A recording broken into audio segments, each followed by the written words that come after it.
For over 20 years, video games have given players endless amounts of enjoyment. Whether the games were simplistic and fun like Super Mario, or were complex and strategic like Tetris, early game titles promised a fun activity. Games were about suspending the player's sense of reality and delving into their own imagination. However, current games now incorporate programs and more advanced systems that try to accomplish realistic settings and gameplay.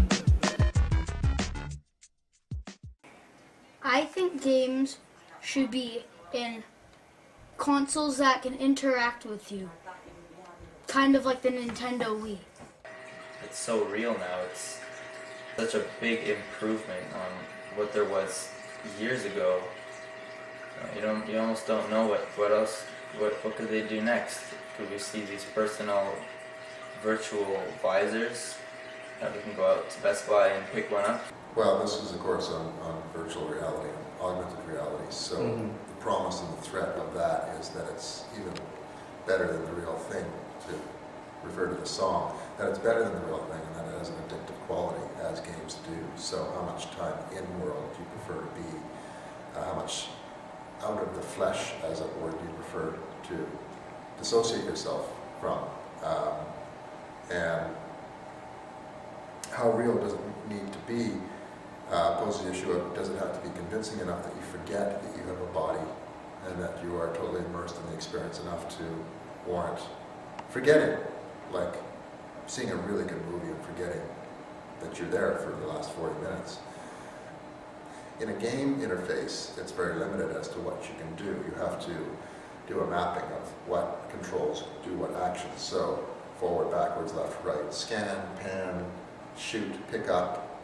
There might be 16 different sorts of options that you can do. As opposed to simply reaching out and picking something up like you do in the real world. So how can video game techniques apply to real-world applications? Flight simulators are one perfect example of gaming taken to another level of purpose. Simulators can be considered as another form of gaming, but in this case, the action performed on the controls in game mimic the realistic actions needed to operate, in this case, how to fly a plane. The controls, buttons, panels, seats, everything here is needed to help familiarize the person with the controls of the aircraft. Even the CG displayed in the window is realistic enough to convince the pilot that they must take the simulation seriously. Driving simulations are another great example of a game setting used to train the etiquette and habits of driving. Toyota has used this simulator to help test the reflexes of the vehicles as well as the driver in order to help improve the design and versatility of their vehicles.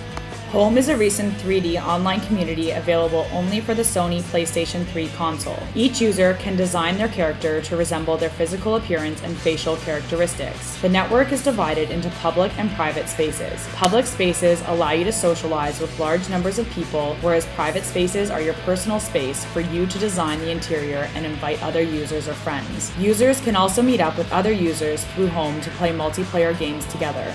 With all of these options in mind, it seems that Home attempts to mimic real-life social interaction and also offers more activity through the online setting. Clearly, the attempts to achieve new levels of reality are on the rise for future gaming.